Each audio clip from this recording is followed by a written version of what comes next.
Bonjour, je m'appelle Pamela Fagundes Travassos. Je vais parler sur la variation syntaxique des prédicateurs complexes de la perception visuelle en portugais et en français, type de clause, configuration et structure informationnelle.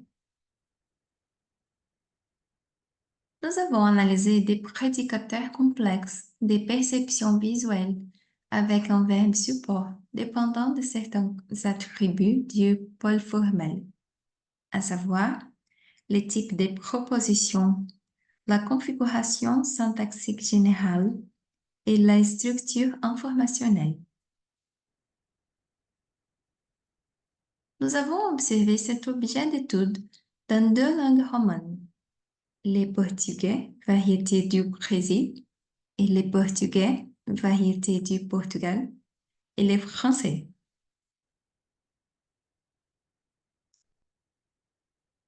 Notre perspective théorique est la grammaire des constructions, une perspective socio-constructionniste et la grammaire des constructions diasystématiques.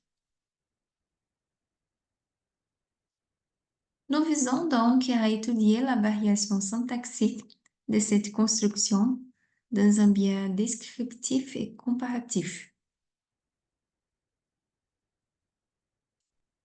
Voici des exemples de ocorrência do fenômeno em questão.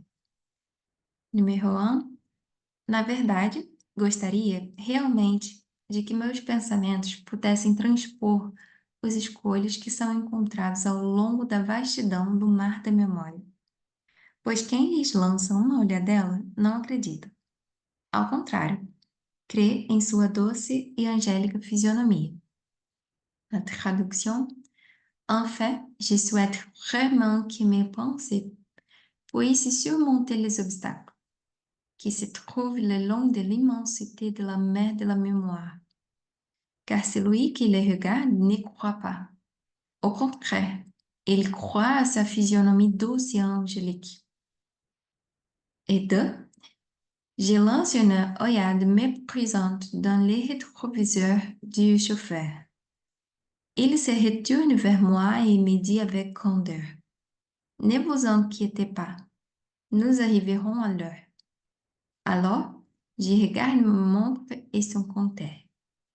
Ici, on a, dans les premiers exemples, une structure avec lança uma olhadela en portugais. Et dans le deuxième exemple, une structure comme lance une œillade en français. Les données collectées via Sketch Engine ont été analysées.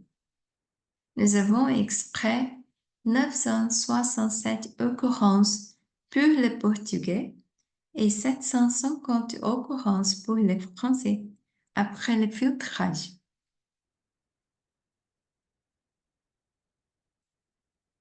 La méthodologie utilisée est qualitative-quantitative. Nous nous intéressons au type de proposition dans laquelle est insérée la construction d'un prédicateur complexe avec un verbe support, car nous visons à répondre aux questions suivantes. La nature de l'énoncé influence-t-elle l'usage préférentiel ou exclusif d'une microconstruction spécifique de la perception visuelle par rapport à une autre? Et y a-t-il des différences dans le type de clause dans laquelle la construction en question apparaît en fonction de la variété linguistique du Brésil et du Portugal, ou de la langue portugais et français?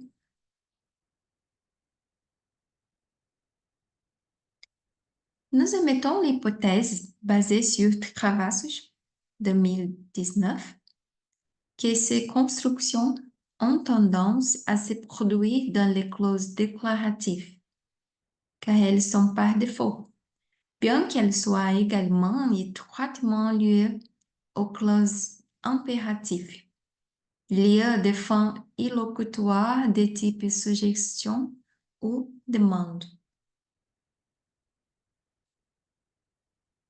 Nous mettons en lumière la violence verbale et la structuration de la configuration formelle, description et préférence des profilages de la scène de perception visuelle dans la proposition clausale, en considérant à cet effet la présence-absence d'arguments constituants liés au prédicateur complexe étudié, en prêtant également attention à la forme de matérialisation linguistique de cet argument dans l'énoncé.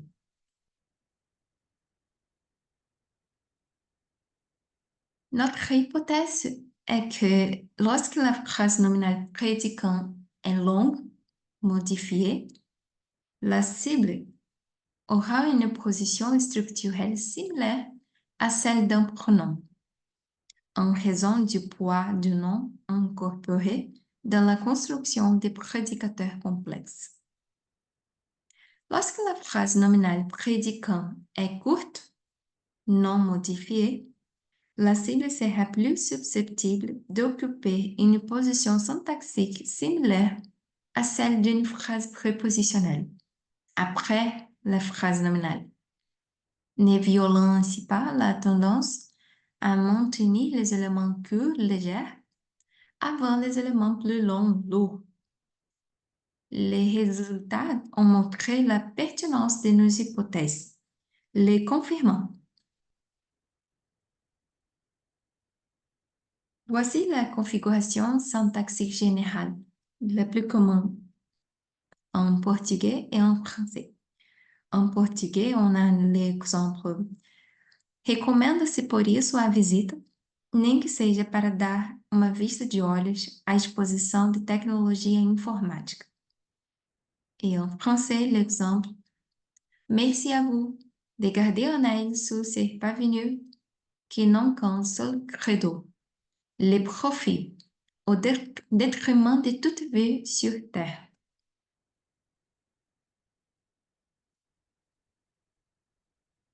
En ce qui concerne le type de clause, on a en portugais et en français une tendance à l'usage des clauses déclaratives.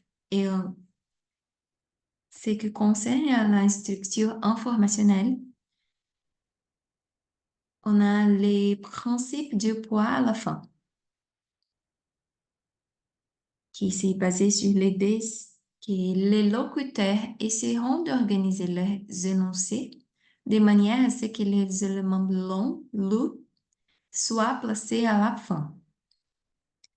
Ici, donc, on a une tendance courte, légère, avant, longue, lourde. Notre hypothèse, c'est que, avec une phrase nominale longue modifiée, la cible sera perçue comme un pronom et non comme une phrase prépositionnelle.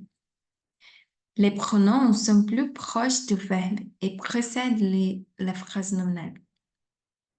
Et quand on a une phrase nominale courte, non modifiée, la cible sera plus susceptible d'être perçue comme une phrase prépositionnelle apparaissant après la phrase nominale. Voici quelques structures du portugais avec les différentes options. On a la possibilité d'avoir un nom de perception visuelle modifié plus une phrase prépositionnelle comme des consensos que se constata facilmente dando uma ligeira olhada no comportamento dos usuários da rede em relação a certos perfis. Et on a la possibilité d'avoir un nom de perception visuelle non modifié plus une phrase prépositionnelle, como que esta humilde reserva, nesta luta maravilhosa, tenha a oportunidade de pedir que dê uma olhadinha para aquele baixinho, porque ele é gente de fé e pode ajudar. Une autre option, c'est avec un objet indirect, avec la forme d'un pronom, plus un nom de perception visuelle modifié, comme Lindas meninas que muito poucas vezes me deram uma simples olhadela. Et on a aussi la possibilité d'avoir un objet indirect avec la forme d'un pronom, plus un nom de percepção visuelle não modifié, como faça uma lista dos seus planos a curto e a longo prazo e dele uma vista de olhos de vez em quando.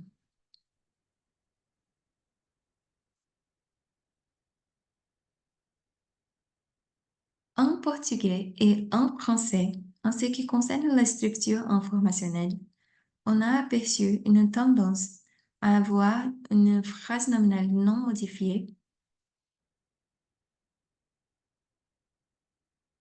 et moins d'objets indirects sous la forme d'un pronom.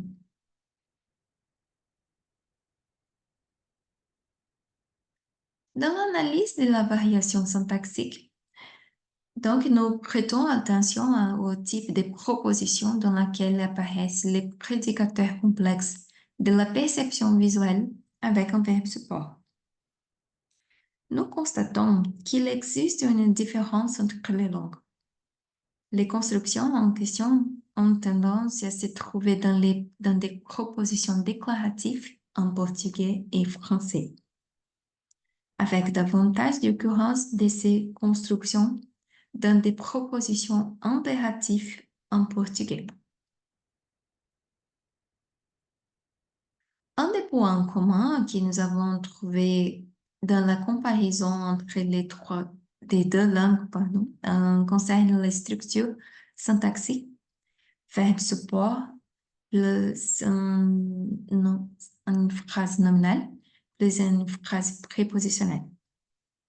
Concernant la structure informationnelle, constatons qu'en général, on a tendance à utiliser des pronoms lorsque la phrase nominale est lourde, avec plus de mots modifiés et ou complexe avec préposition.